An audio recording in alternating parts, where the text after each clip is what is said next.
भव्यञ्च सर्वं यश्चाधितिष्ठति स्वर्यस्य च केवलं तस्मै ज्येष्ठाय ब्रह्मणे नमः। यस्य भूमिः प्रमान्तरिक्षमुतोदरं दिवं यश्चक्रे मूर्धानं तस्मै ज्येष्ठाय ब्रह्मणे नमः। प्रिय श्रोतागण, अभी इन दिनों एक प्रसिद्ध कथावाचक श्री स्वामी रामभद्राचार्य जी का एक वीडियो हमने सोशल मीडिया में देखा, जिसमें वो कहते हैं कि आर्य समाज के संस्थापक स्वामी दयानंद सरस्वती ने कई भूलें की। उनकी चर्चा तो नहीं, पर एक बहुत बड़ी भूल कर दी। उस भूल को बताते हुए कहते हैं कि स्वामी दयानंद जी ने रामायण और महाभारत दोनों को काल्पनिक बता दिया और यह कह दिया कि इनका उल्लेख वेदों में नहीं है। बाद में दूसरी बात और कही कि मैं वेद के प्रत्येक मंत्र से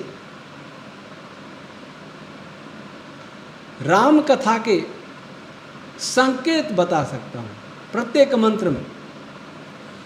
यहाँ तक कि पाणिनि अष्टाध्यायी के प्रत्याहार सूत्रों में अथवा प्रथम अध्याय के प्रथम पाद के सूत्रों से भी श्री राम कथा के संकेत बता सकता हूँ। वहाँ वो आर्य समाज के विद्वान डॉक्टर महावीर जी अग्रवाल का भी नाम ले रहे हैं और ये संकेत कर रहे हैं कि उस सभा में वे भी उपस्थित हैं। मुझे नहीं समझ में आया कि डॉक्टर महावीर अग्रवाल जैसा विद्वान इस महा झूठ पर मौन कैसे बैठा रहा। खैर, श्री राम और श्री कृष्ण दोनों को आर्य समाज और ऋषि दयानंद कल्पित मानते हैं। इस झूठ के लिए अनेक आर्य विद्वानों ने श्री स्वामी रामभद्राचार्य जी को शास्त्रार्थ की चुनौती भी दी।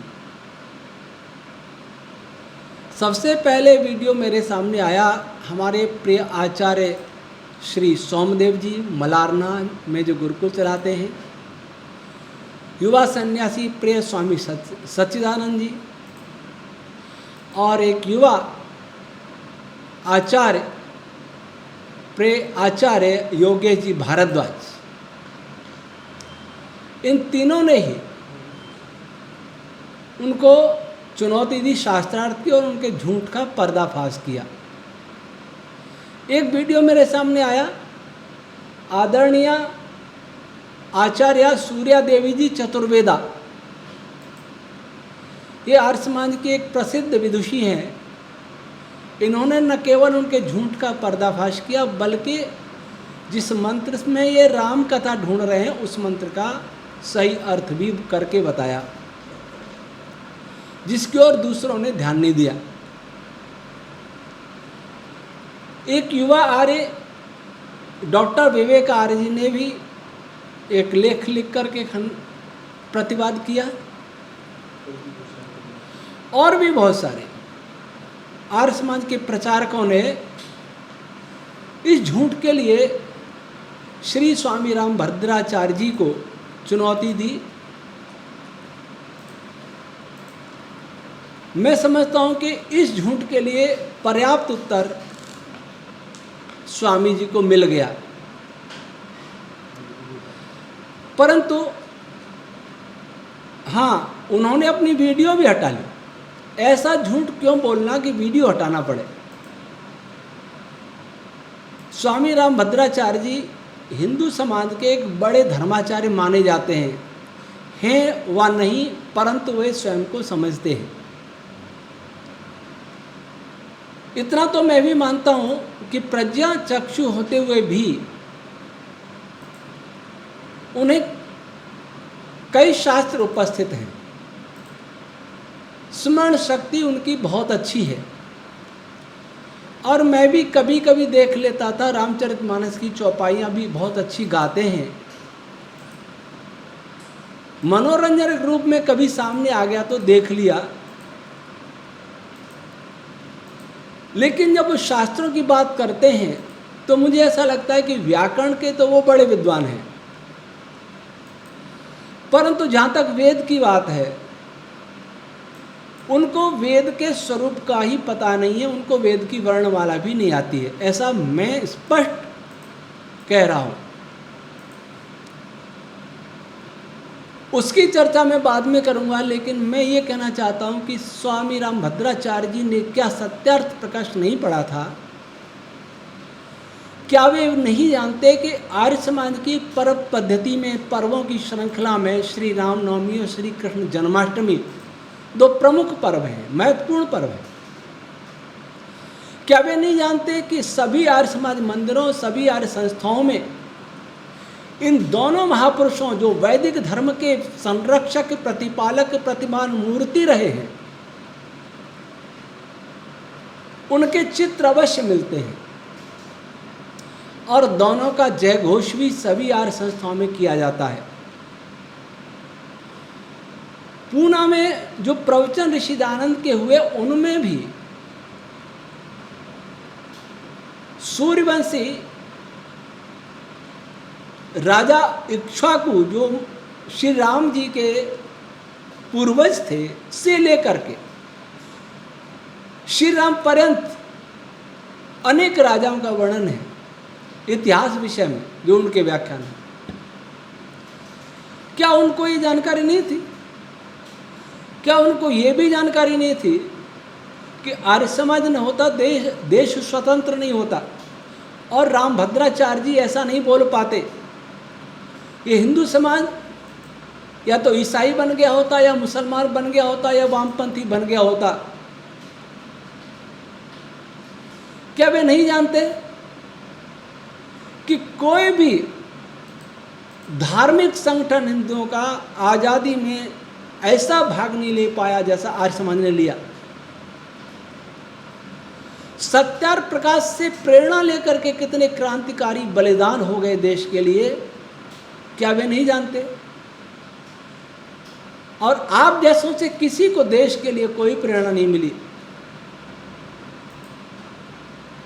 हैदराबाद के निजाम के अत्याचारों के विरुद्ध आर्य समाज ही आपकी रक्षा के लिए आगे आया,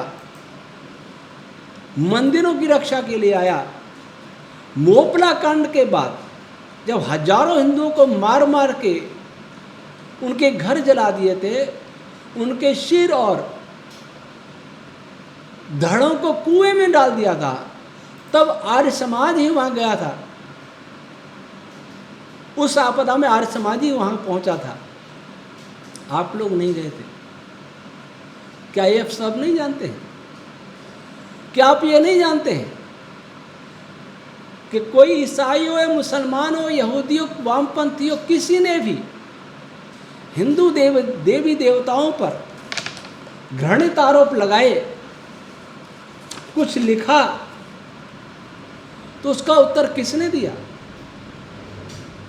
चाहे पंडित लेखराम हो, चाहे स्वामी श्रद्धानंद जी हो, महाशय राजपाल जी हो, कितने ही बलिदानी हमारे आए, स्वामी स्वतंत्रतानंद जी हो,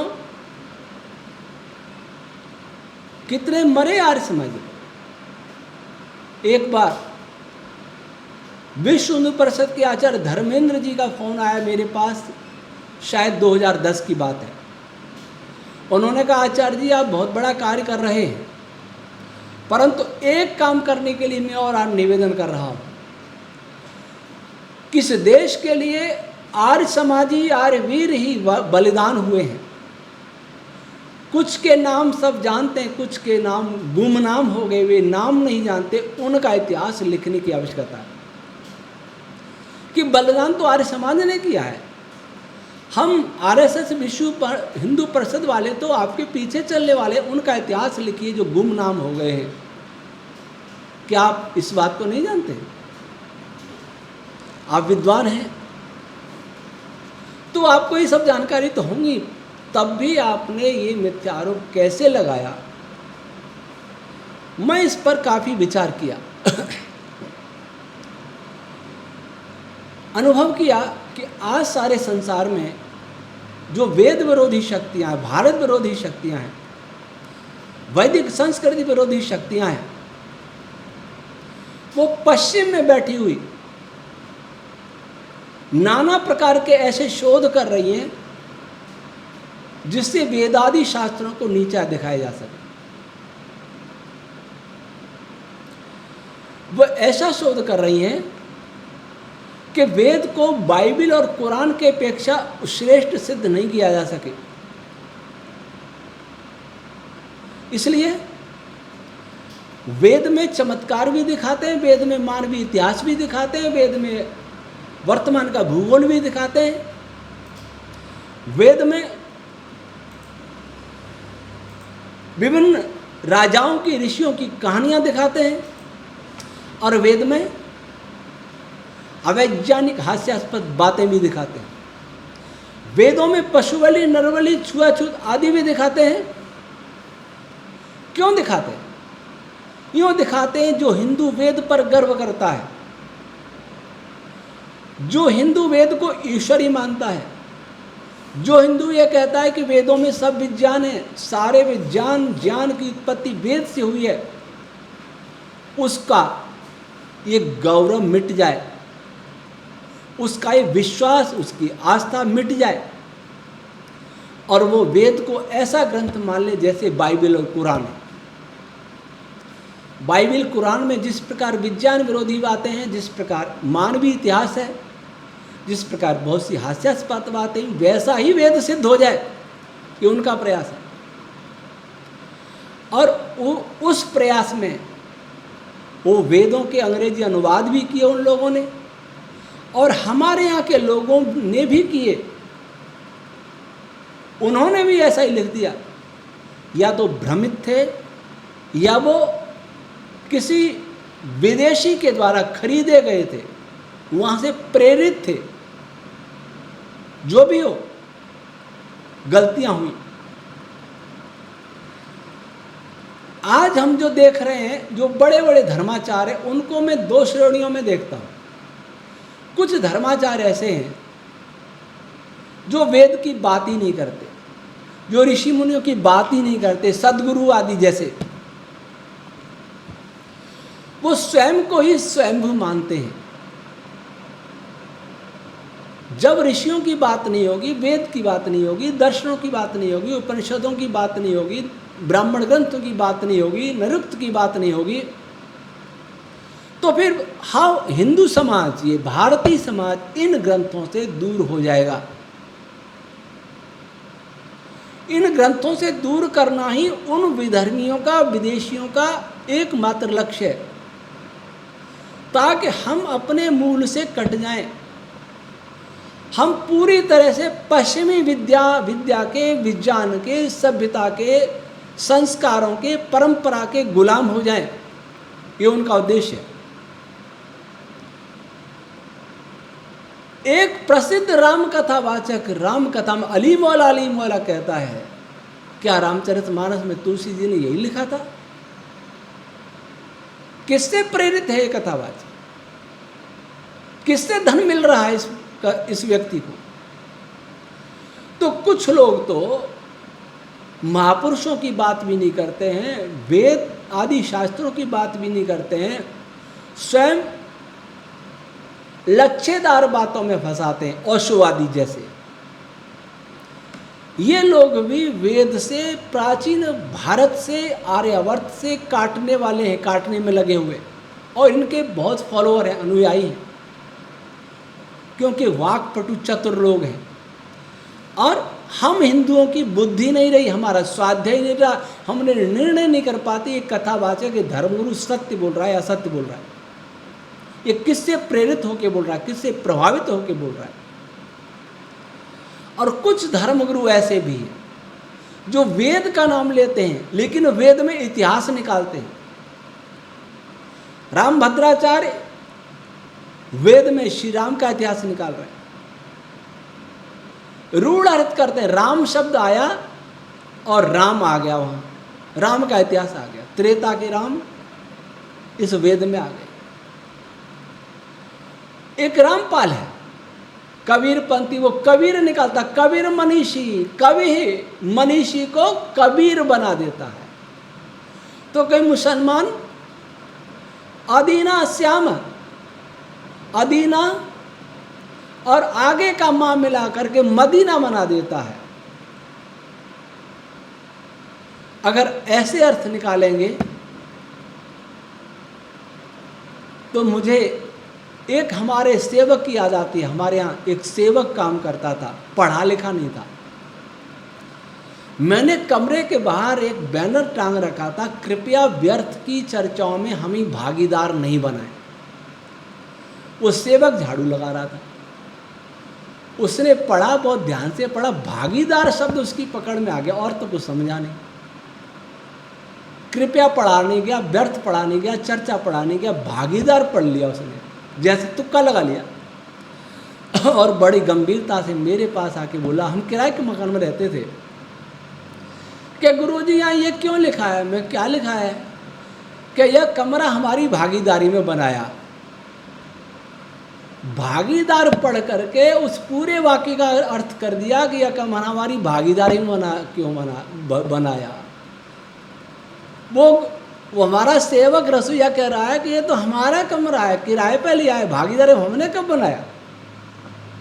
ऐसे ही स्वामी श्री राम भद्राचार्य जी कर रहे, राम रामम अस्थात, राम आ गया। शतमदीना, मदीना आ गया। ईशावास्यम, ईसा आ गया। कबीर मनीषी, कबीर आ गया। स्वामी जी आप व्याकरण वेदता हैं, आप ये भी जानते हैं कि व्याकरण वेद से पहले नहीं है, वेद के बाद में है। वेद व्याकरण पर आधारित नहीं है, व्याकरण वेद से निकला है। लोक भी व्याकरण पर पूरी तरह आधारित नहीं है। उस समय के ऋषियों के बोले जाने, शिष्ट पुरुषों के द्वारा बोले जाने वाले शब्दों को, पदों को महर्षि पाणिनि जी ने नियमबद्ध करने का प्रयास किया था। उस प्रयास का नाम है व्याकरण, उस सूत्र का नाम है व्याकरण।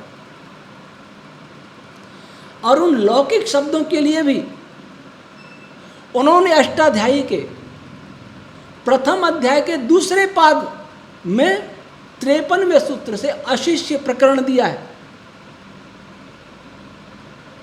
अर्थात सभी लौकिक शब्दों का भी पूरी तरह शासन नहीं किया जा सकता। अतः शब्दानुशासन हम लिख करके भी कह रहे हैं कि सभी लौकिक शब्दों का शासन नहीं किया जा सकता, सबको नियमबद्ध नहीं किया जा सकता। 4-5 सूत्र इसीलिए लिखे। कई जगह कई कार्य निपातन से किए, वहां भी शासन नहीं हुआ। और वेद के लिए तो कितने स्थानों पर छंदसी बहुलम सूत्र लिखना पड़ा, व्यत्यय बहुलम सूत्र लिखना पड़ा। वेद का अनुशासन का तो पूरी तरह संभव ही नहीं। तो व्याकरण वेद से है, वेद से, व्याकरण से वेद नहीं है। लोक के अधीन व्याकरण है, व्याकरण के अधीन लोक नहीं है। व्याकरण के अधीन वेद नहीं है, वेद के अधीन व्याकरण है। आप ये भी जानते होंगे कि स्वयं अष्टाध्यायी के सूत्र भी व्याकरण के नियमों का पालन नहीं करते, क्योंकि सूत्र भी छंद के समान होते हैं। उस व्याकरण के आधार पर तुक्केबाजी से फिर व्याकरण भी नहीं आ तो रूढ़ शब्द पकड़ के राम की कथा निकाल रहे हैं। और प्रत्याहार सूत्रों में कैसे निकालेंगे, ये भी आपकी विचित्र मेधा है। हर मंत्र से कैसे निकालेंगे, ये भी विचित्र मेधा है। इसको कहते हैं हवाई कल्पना। अगर शब्दों को देख करके रूढ़ अर्थ निकालें तो मैं आपको एक मंत्र दे रहा हूं अथर्ववेद का, इंद्र सीताम निगृणातु ताम पूषा विरक्षतु। क्या अर्थ करेंगे? इंद्र सीता को ग्रहण करे, ये कहां है रामायण में? इंद्र को किसने कहा कि सीता को पकड़ लो, अपहरण कर लो और पूषा उसकी रक्षा करे? चत्वार श्रृंगा त्रयोस्ति पादा द्वे शीर्षे सप्त हस्ताशो यस्य। अब तो रूढ़ अर्थ कर देंगे कि 4 सिंग वाला, 7 हाथ वाला और 3 सिर वाला कोई बैल होता है। करिए अर्थ रूढ़। आप क्या यह नहीं जानते कि वेदार्थ के लिए ब्राह्मण ग्रंथकार महर्षियों ने, जिन्होंने वेद को समाधि में जाना था, जिन्होंने संपूर्ण सृष्टि को देखा था समाधिस्थ होकर के, उन्होंने वेद के व्याख्यान के लिए, वेद को समझाने के लिए ब्राह्मण ग्रंथों की रचना की। और वे ब्राह्मण ग्रंथ संपूर्ण सृष्टि का विज्ञान है और वेद की व्याख्या करते हैं, इसलिए वेद भी संपूर्ण विज्ञान का विज्ञान है। भगवान मनु ने कहा सर्वज्ञानमयो हि सः सर्वं वेदात् प्रसिद्ध्यति। यही तो ऋषि दयानंद ने कहा था, वेद सब सत्य विद्याओं का पुस्तक है। सत्य विद्याओं, नित्य विद्याओं के ग्रंथ में इतिहास कहां से आ गया? महर्षि वाल्मीकि तो कहते हैं कि श्री राम वेद वेदांगों के तत्ववेत्ता थे, विज्ञान को जानने वाले थे, वेद और वेदांगों के विज्ञान के महान वैज्ञानिक थे। और आप कह रहे हैं वेद में राम के संकेत हैं, तो राम पहले हुए या वेद पहले हुए? आपको वाल्मीकि, महर्षि वाल्मीकि का प्रमाण स्वीकार नहीं, आपको निरुक्त का प्रमाण स्वीकार नहीं, आपको मनुस्मृति का प्रमाण स्वीकार नहीं, आपको स्वयं वेद का प्रमाण स्वीकार नहीं। तस्मा यज्ञा सर्व होता ऋच सामान्य जज्जिने छंदा से यज्जिने तस्मात यजुस तस्माद अजायता, वेद स्वयं कहता है। कोई भी प्रमाण स्वीकार नहीं। किस ऋषि ने कहा कि वेद में किसी मनुष्य का इतिहास है? और इतिहास निकाल के बताइए, इतिहास कहता क्या है? क्या वेद का इतिहास ऐसे ही कहता है श्रृंगी ऋषि ने यज्ञ कराया था, पुत्रष्टि यज्ञ? क्या वेद में यह भी लिखा है?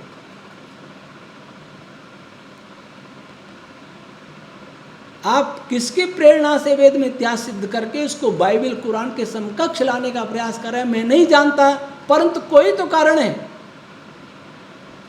जिस दिन वेद मिट जाएगा, सनातन धर्म मिट जाएगा, क्योंकि भगवान मनु ने कहा वेद चक्षु सनातनम,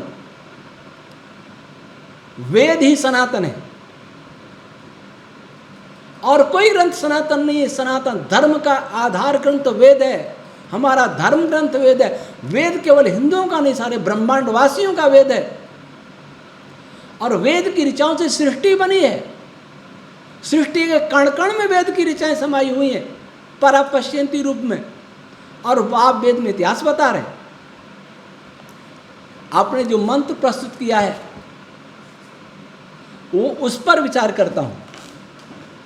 एक विचार आदरणीय बहन सूर्या जी ने दिया, स्वामी ब्रह्ममुनि जी आर्य समाज के बड़े विद्वान हुए, उन्होंने भी यही भाष्य किया है, सूर्य परक किया है।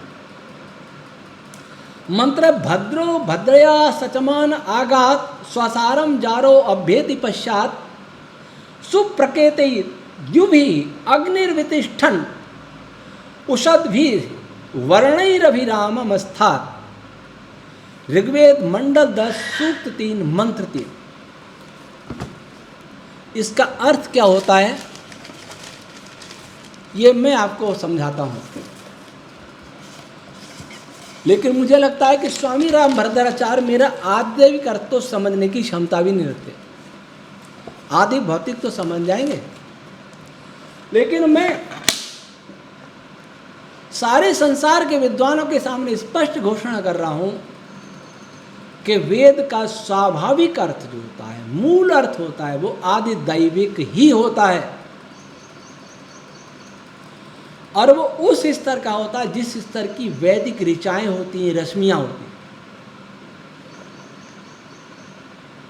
जो आदिदैविक अर्थ होता है वह अपना प्रभाव सृष्टि पर छोड़ रहा होता है, उसका सृष्टि पर प्रभाव जो पड़ रहा होता है वही आदिदैविक अर्थ होता है।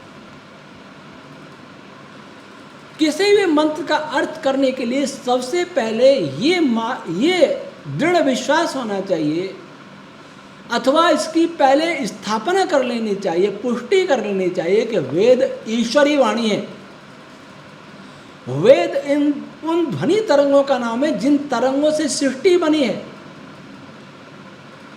और जब ये पृथ्वी भी नहीं थी, सौरमंडल भी नहीं था, गैलेक्सियां नहीं थी, पार्टिकल्स नहीं थे, फोटॉन्स नहीं थे, तब भी वेद था। छंद रश्मियों के रूप में सारे ब्रह्मांड में समाया था। उन्हीं रश्मियों से, उन्हीं स्पंदनों से, उन्हीं कंपनों से, उन्हीं ध्वनियों में से एक ध्वनि ये मंत्र थी। कैसा ध्वनि? जैसा वेद पाठी ब्राह्मण गाया करते सस्वर, वैसी ध्वनि में थे और आज भी है। इस मंत्र का ऋषि आप्यस्त्रित अर्थात एक ऐसा त्रिक, तीन का समूह जो सब जगह व्याप्त हो, आप्तव्याप्त हो, जो सब जगह व्याप्त होने योग्य हो, ऐसे त्रिक से इस छंद रश्मि की, इस वाइब्रेशन की उत्पत्ति होती है। ऐसा त्रिक का प्राण, अपान और व्यान, इन तीनों सूक्ष्म रश्मियों के युग्म से, त्रिक से, समूह से ये छंद रश्मि ये उत्पन्न होती है। इसका देवता अग्नि है और इसका छंद निश्चित त्रिष्टुप है। अग्नि देवता है, इसका अर्थ यह है कि यह छंद, यह मंत्र, यह ऋचा जब भी इस ब्रह्मांड में उत्पन्न हुआ था तो अग्नि की उत्पत्ति हुई थी अथवा अग्नि की समृद्धि हुई थी। अग्नि तीव्र हुआ था, अग्नि उत्पन्न हुआ था, इन दोनों में से एक काम हुआ। और इसका छंद निश्चित त्रिष्टुप होने से, निश्चित जो होता है अति तीक्ष्ण, त्रिष्टुप स्वयं तीक्ष्ण होता है। अग्नि तीक्ष्ण रक्तवर्णीय तेज से युक्त हो गया था, होने लग गया था, या जहाँ यह छंद रश्मियाँ थी वहाँ ब्रह्मांड में रक्तवर्णीय तीक्ष्ण तेज उत्पन्न होने लगता है और वहाँ इलेक्ट्रोमैग्नेटिक फोर्स तीव्र होने लगते हैं। अर्थात उसमें पार्टिकल्स और वेव्स की एनर्जी बढ़ने लगती है। और इसका स्वर दैवत है, इसको दैवत स्वर में गाते हैं। इसका अर्थ है कि मह तत्व धीवान, जिसमें बुद्धि तत्व विशेष होता है, मह तत्व विशेष होता है। अर्थात सूत्रात्मक वायु जो मह तत्व से पहले, सबसे पहले यही पैदा होता है। प्राण रश्मियों में मह तत्व सबसे पहले पैदा होता है, वो सूत्रात्मक वायु। तो इसमें मह तत्व की मात्रा भी अधिक होती है। इसका अर्थ है कि दैवत स्वर का, दैवत का प्रभाव यह है कि यह मंत्र जब इस स्वर में उत्पन्न होता है उस समय सूत्रात्मक वायु रश्मियाँ इस ब्रह्मांड में बहुत ज़्यादा सक्रिय होने लगती हैं या अधिक संख्या में उत्पन्न, स्पंदित होने लगती हैं, जिससे विभिन्न कणों के मध्य संयोग और वियोग की प्रक्रिया, संयोग की प्रक्रिया तीव्र होने लगती है। ये तो हुआ इसका दैवत, छांदस और स्वर का प्रभाव। अब इसका जो स्वाभाविक अर्थ होता है आदिदैविक, वो क्या है? भद्र, अग्नि, भद्र, इन तीन पदों को लेते हैं। यहाँ भद्र शब्द पर विचार करते हैं। भद्र का वो तो रूढ़ अर्थ लगा रहे हैं, भद्र का अर्थ राम। ये कह दो ना, भद्र का अर्थ भद्राचार्य राम, भद्राचार्य राम भी है, भद्र भी है। आपके शिष्य कहने लग जाएंगे हमारे गुरुजी क्या इस मंत्र में उल्लेख आया है, राम भी और भद्र भी है, राम भद्राचार्य कह दीजिए। और भी मंत्रों में भद्र शब्द होगा, सब आपके ही मंत्र होंगे, आपका इतिहास बताने वाले होंगे। आश्चर्य कुछ निरुक्त पढ़ के देखिए। स्मरण शक्ति के आधार पर आप किसी को प्रभावित करते हैं, लेकिन मेरा जैसे व्यक्ति कभी किसी की स्मरण शक्ति से प्रभावित नहीं होता। कंप्यूटर में हजारों ग्रंथ होते हैं, पर एक शब्द की व्याख्या कंप्यूटर नहीं कर सकता। सभा में बैठे लोग शास्त्रों की दृष्टि से अनभिज्ञ होते हैं, टीवी स्टूडियो में बैठे हुए एंकर शास्त्रों की दृष्टि से अनभिज्ञ होते हैं, नेता अनभिज्ञ होते हैं। आपने 2-4 मंत्र इधर सुनाए, 2-4 मंत्र उधर सुनाए, वो प्रभावित होकर तालियां बजा देते कि मैं हर मंत्र में राम का इतिहास ढूंढ सकता हूँ, ताली बजी। ये हमारी दुर्दशा होगी, इसको कहते हैं दुर्दशा। महर्षि यास्क जो महाभारत कालीन है, कुछ पूर्व के हैं, वो भद्र के लिए क्या लिखते हैं, भद्रम भगेन व्याख्याता, अर्थात जो भग का अर्थ है वही भद्र का अर्थ है। अब भग का अर्थ, भग के विषय में महर्षि याज्ञवल्क्य शतपथ ब्राह्मण क्या लिखते हैं, यज्ञो भग। और निरुक्त 4:10 में लिखा है महर्षि यास्क ने, भद्रम भगेन व्याख्याता, यज्ञो भग, अर्थात जो यजनीय कण है, संयोज्य कण है, जो कॉम्बिनेशन के लिए तैयार हैं, इच्छा रखते हैं, ऐसे कणों का नाम है भद्र। और फिर लिखते हैं, और भद्र को क्या लिखते हैं, भजनीयम भूतानम अविद्रवणीयम भवत रमयतीति वा भाजनाद्वा। इसका क्या अर्थ है, महर्षि यास्क कहना चाहते हैं कि संगमनीकरण, ये कहीं से पढ़ नहीं रहा है, मेरा ही अर्थ है, टाइप हो रहा है, इसको लेख में भी प्रकाशित करते हैं। संगमनीकरण जिनकी ओर विभिन्न रश्मि और कण आदि पदार्थ तीव्र गति से गमन करते हैं, जिनमें व्याप्त होकर के नाना क्रियाएं सहजता से करते हुए उन पदार्थों को आधार प्रदान करते, उन्हें कहते हैं भद्र, उन्हें कहते हैं भग।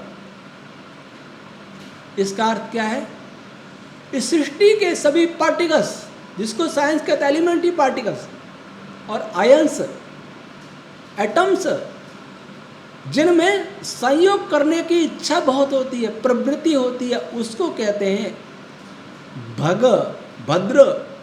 और वही अग्नि,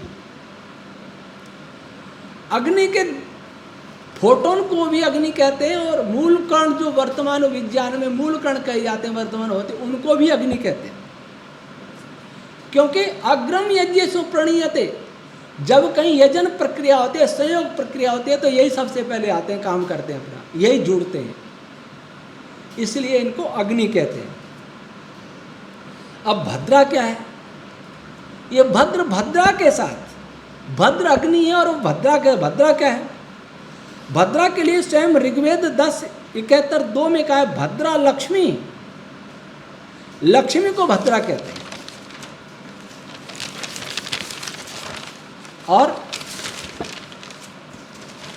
अब लक्ष्मी पद का निर्वचन करते हुए महर्षि यास्क निरुक्त 4:10 में लिखते हैं, लक्ष्मी लाभाद्वा लक्षणाद्वा लप्स्यमानाद्वा लांछनाद्वा लसते स्यात् प्रेप्सा कर्मणा लज्जतेर्वा स्यादाश्लेषण कर्मणा लज्जतेर्वा स्यात् श्लाघा कर्मणा।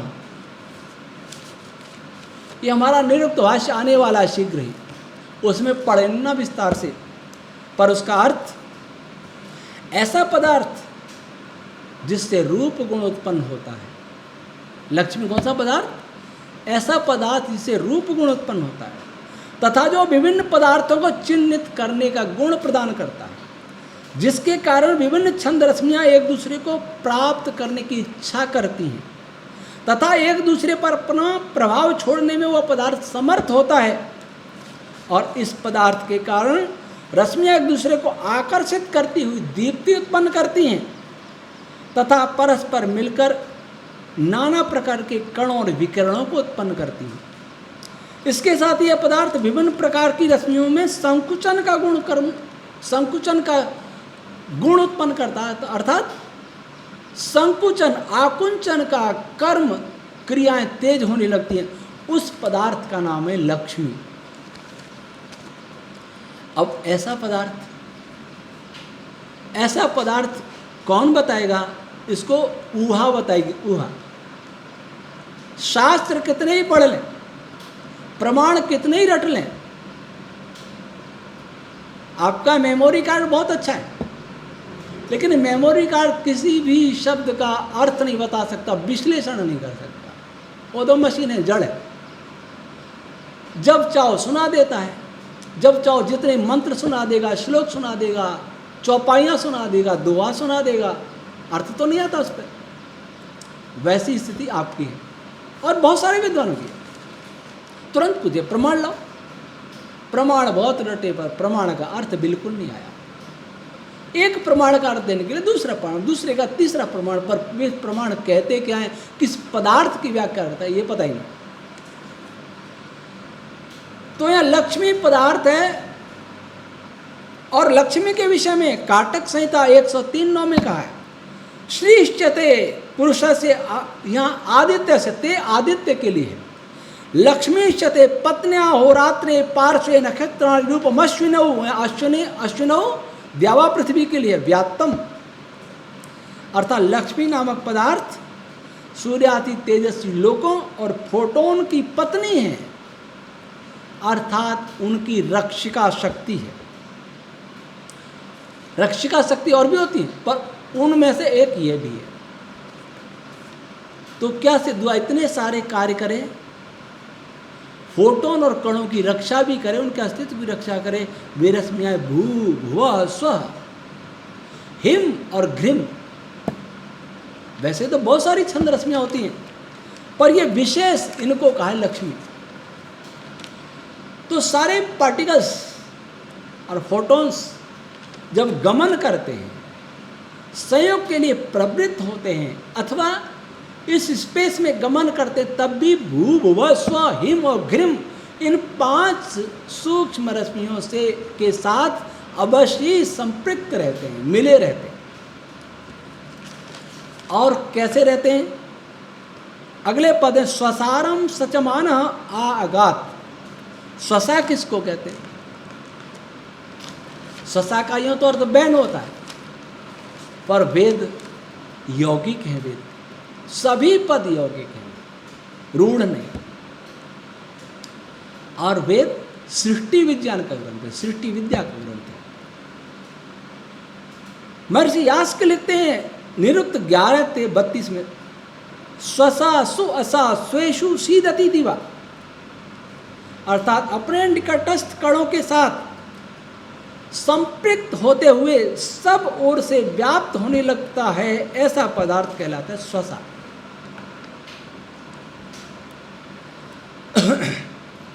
तो वे जो कण हैं, अपने निकटस्थ कण, जैसे 2 आयंस मिलके जा रहे हैं या 2 कण मिलके यात्रा कर रहे हैं, तो दोनों एक दूसरे पर प्रभाव छोड़ते हुए एक दूसरे से मिले हुए, संयुक्त हुए साथ साथ गमन करते हैं। ये यहाँ स्वसा वो है जो साथ में कण चलते हैं। वो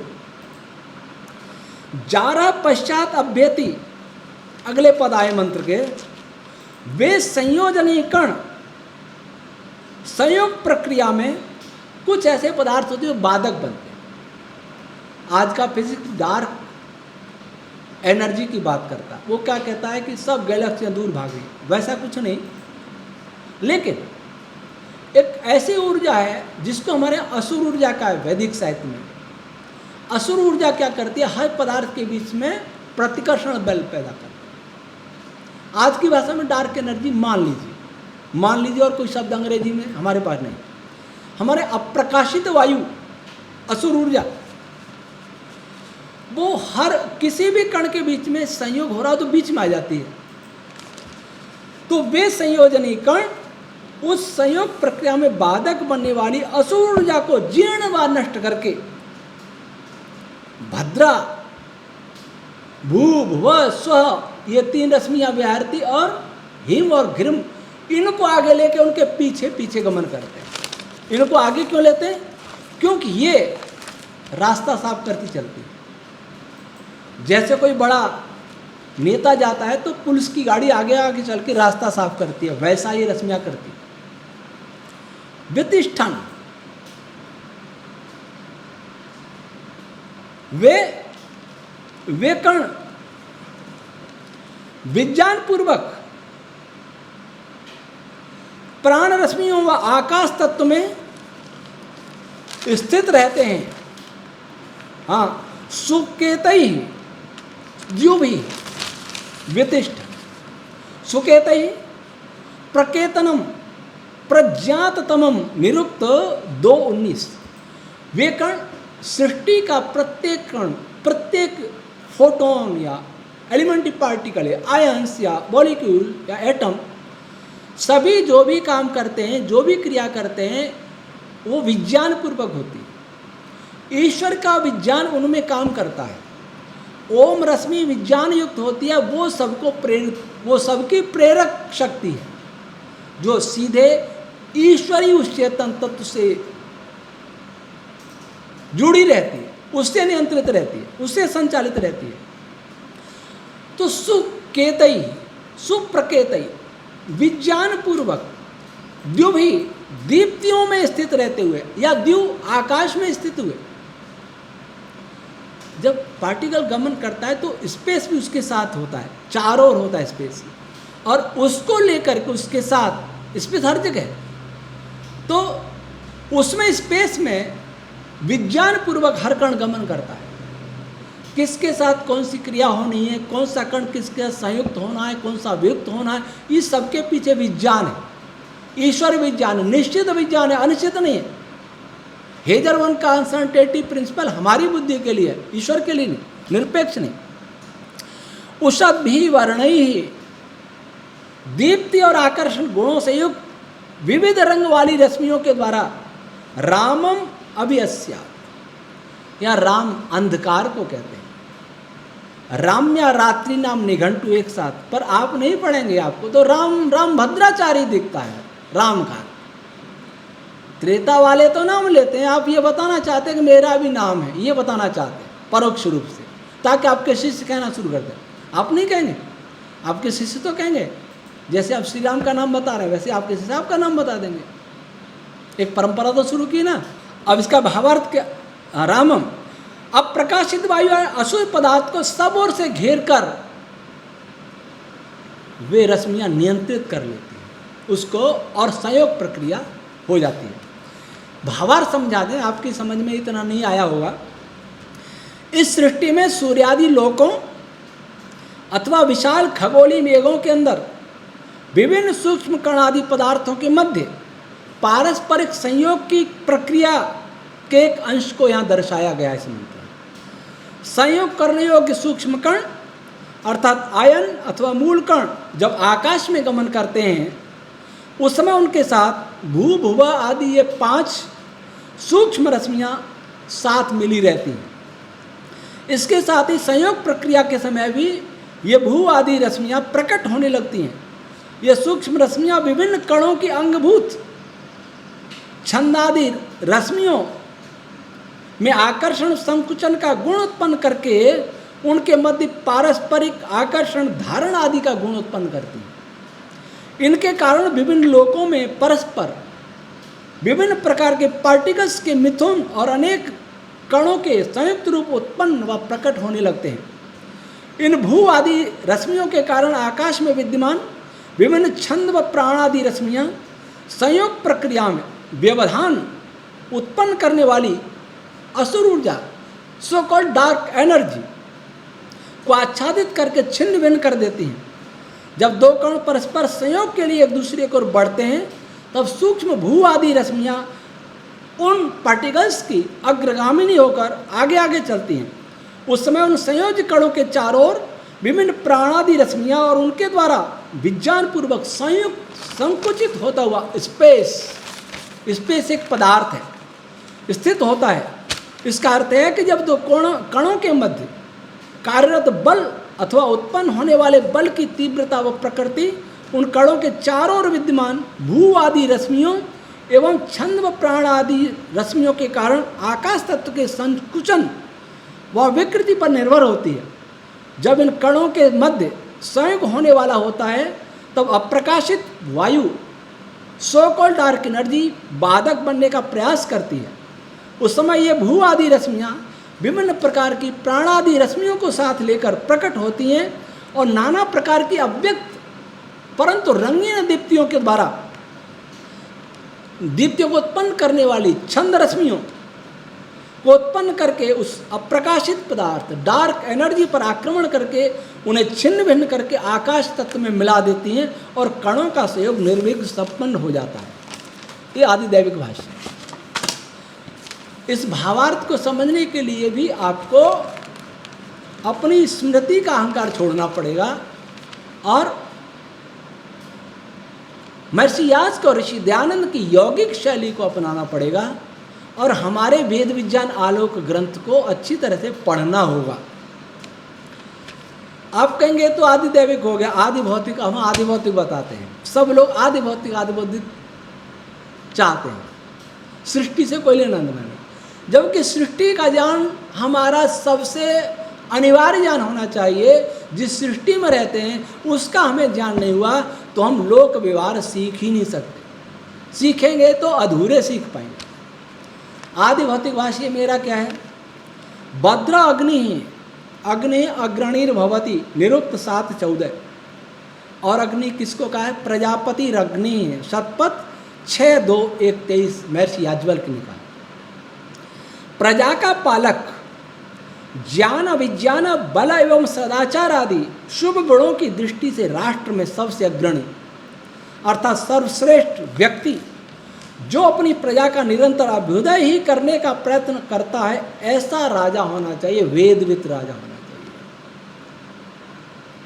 भद्रया सचमान, ऐसा राजा अपनी सर्व कल्याणकारी कारिणी नीति और शिक्षा के साथ सदैव स्वयं को संयुक्त रखता हुआ स्वसारम आघात अपने राष्ट्र में उत्तम गुणों के साथ रहने वाली प्रजा को सर्वत्र सुवसा, यहाँ स्वसागर सुवसा जो अच्छी प्रकार स्थित है।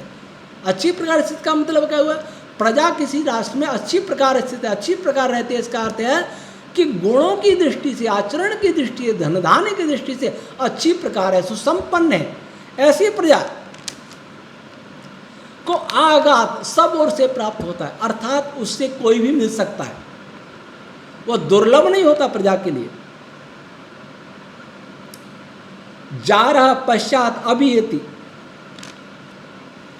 अन्याय अज्ञान और अभाव जैसे प्रजा के शत्रुओं व अन्य समाज व राष्ट्र विरोधी शक्तियों को जीर्ण व नष्ट करने वाला राजा स्वयं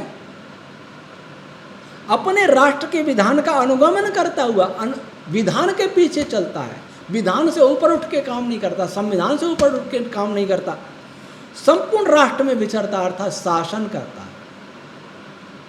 कोई भी राजा स्वयं एक नागरिक होता है, नहीं होता है तो होना चाहिए, और नागरिक के समान उसे भी संविधान का पूर्ण परिपालन करना चाहिए।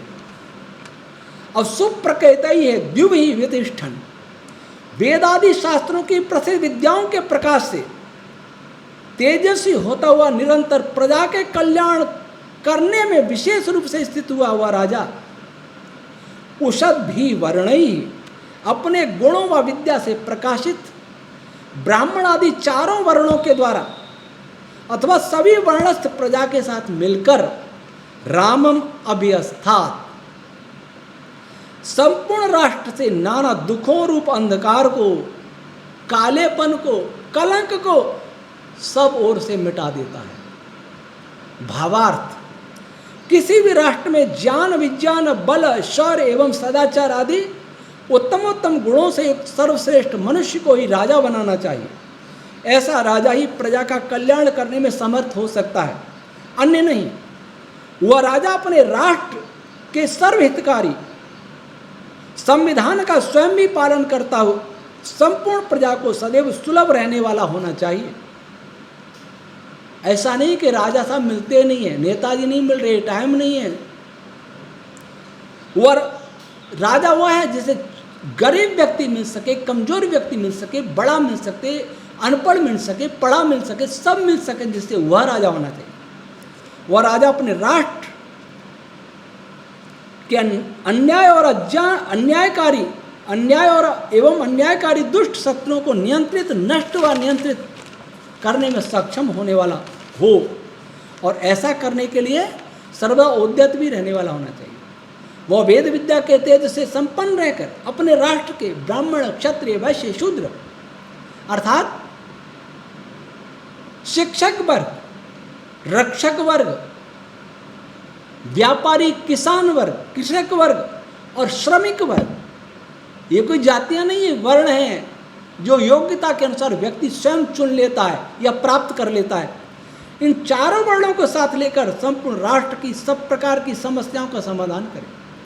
इसका अर्थ यह है कि राष्ट्र के समग्र कल्याण के लिए चारों वर्णों के मनुष्यों को राजा को अवश्य सहयोग देना चाहिए, राजा के साथ प्रजा को मिलना चाहिए, और इधर राजा भी सभी वर्णों के प्रति समान न्याय और प्रेम करने वाला होना चाहिए। ये हुआ आदि भौतिक भाष्य। आध्यात्मिक भाष्य, भद्र अग्नि सबका कल्याणकारी, संपूर्ण सृष्टि का नायक, प्रकाश रूप परमेश्वर भद्रया अपनी कल्याणी वेदवाणी के साथ अर्थात विज्ञान पूर्वक स्वसारम सचमान आगान स्वसा अंगुली नामा निघंटु 2-3 सुअसुक्षेपणे धातो, इसे अपनी शक्ति से संपृक्त व संपन्न रहता हुआ संपूर्ण सृष्टि में व्याप्त रहता है। अपनी शक्ति, स्वसा उसकी अपनी शक्ति है। अंगुली शक्ति अंगुलियों के में ही शक्ति होती है, हाथों की शक्ति अंगुलियों में होती है। अगर हमारी अंगुलियां काट दें तो हाथ कुछ भी काम नहीं कर पाएंगे, अंगुलियां ही सारे कार्य। अंगुली का भी बहुत बड़ा विस्तृत निर्वचन किया है महर्षि यास्क ने, वो हम यहाँ नहीं कर रहे विस्तार के कारण। तो स्वसा यहाँ उसकी शक्ति है, उस शक्ति से संपन्न रहता है संपूर्ण, वो परमात्मा ने शक्ति से संपृक्त रहता हुआ संपूर्ण सृष्टि में व्याप्त रहता है। जारह पश्चात अभ्यति, वह परमात्मा प्रलय काल में सभी उत्पन्न पदार्थों को जीर्ण व नष्ट करने वाला एवं सब धार्मिक मनुष्यों के अविद्यांधकार को दूर करने वाला, अपने ज्ञान व बल को आगे करके हमें सर्वत्र प्राप्त होता है। वह परमात्मा हमें ज्ञान भी देता है, बल भी देता है। आत्मदा बलदा यस्य विश्व उपासते, उसी ने वेद ज्ञान दिया और वही आत्मबल उत्पन्न करता है साधना अपने साधकों के अंदर। सुप्रकृति ये द्युवि वितिष्ठन, वह परमेश्वर अपने प्रसिद्ध तेज में विराजमान रहता हुआ उषद भी वर्ण ही अपने वर्णीय तेज के द्वारा रामम आस्था अज्ञान आदि दुखों के अंधकार को दूर करता है। भावार्थ, इस सृष्टि का नायक परमपिता परमात्मा अपनी कल्याणी वेदवाणी द्वारा सबका कल्याण करने वाला है। वह अपनी शक्ति व विज्ञान के साथ संपूर्ण सृष्टि में व्याप्त है तथा संपूर्ण सृष्टि का यथा समय प्रलय करने वाला भी है। ब्रह्मांड में कार्यरत प्रत्येक प्रकार के बल व ऊर्जा के पीछे उसका अनंत विज्ञान ही कार्य करता है। अर्थात सृष्टि की प्रत्येक क्रिया विज्ञान पूर्वक हो रही है। वो अपने साधकों के अविद्यादि दोषों को दूर करके उन्हें परमानंद प्रदान करने वाला होता है। ये इस मंत्र के 3 प्रकार के अर्थ हैं। और कोई ये न सोचे कि 3 ही प्रकार के ही हो सकते हैं, क्या और भी हो सकते हैं, लेकिन उनकी श्रेणियां 3 रहेंगी: आदि दैविक, आदि भौतिक, आध्यात्मिक। आदि दैविक कई प्रकार का हो सकता है, आदि भौतिक कई प्रकार का हो सकता है, आध्यात्मिक कई प्रकार का हो सकता है। यहाँ राजा को लेकर के किया हुआ, प्रजा को लेकर के, आचार्य को लेकर के अर्थ हो सकता है आदि भौतिक, माता पिता को लेकर के हो सकता है, सेनापति को लेकर हो सकता है, विद्वान को लेकर हो सकता है। इसी प्रकार से आध्यात्मिक भी और हो सकता है, जीवात्मा को लेकर भी हो सकता है। यहाँ एक कोई प्रश्न उठा हो रहा है कि राम का अर्थ अंधकार है, तो श्री राम ने अपना नाम राम क्यों रखा? प्रकरण के अनुसार यहाँ अंधकार आया है। रमु क्रीड़ायाम, जो अपनी प्रजा को कीड़ा कराता है, प्रसन्न रखता, आनंदित रखता है, वह भी तो राम हो सकता है, लेकिन वो अर्थ यहां नहीं बैठता।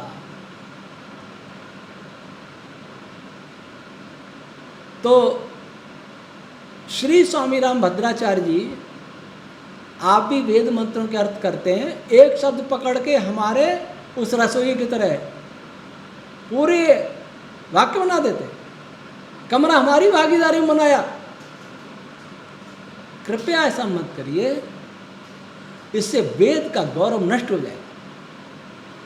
जब कुरान के विद्वान, बाइबल के विद्वान अपने ग्रंथों की वैज्ञानिकता प्रमाणित करने के लिए शोध कर रहे हैं, पाठ बदल रहे हैं, व्याख्याएं बदल रहे हैं, और आप अपनी व्याख्याओं से, अपने अनुवादों से वेदों को नीचा गिरा रहे हैं। आप ये सिद्ध कर रहे हैं वेद ईश्वरी नहीं है। सृष्टि रचयिता इतिहास कैसे लिखेगा?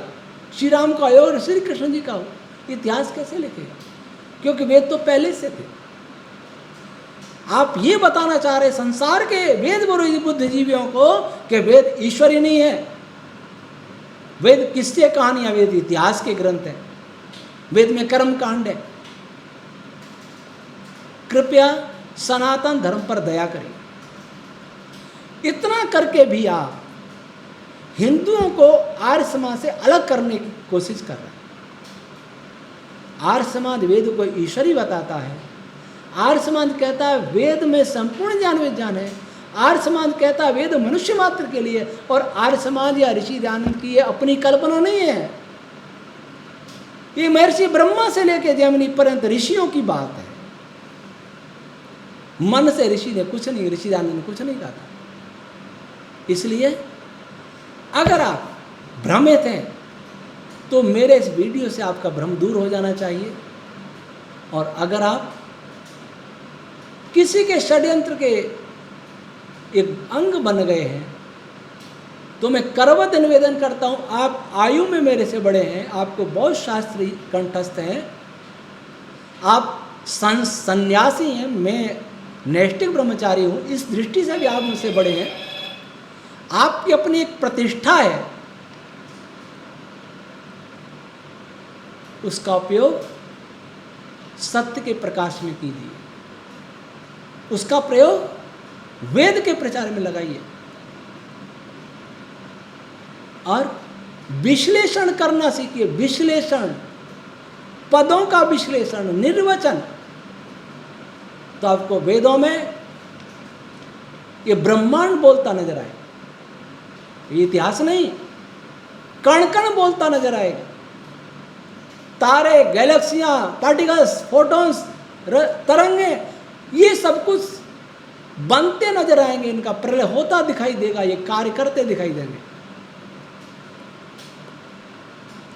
और उन सभी बंधुओं से भी मैं ये निवेदन करूंगा जो वेद का प्रचार करते हैं कि जब तक इस शैली को आप नहीं पकड़ेंगे, आप पश्चिम के समक्ष खड़े नहीं कर सकते वेदों को।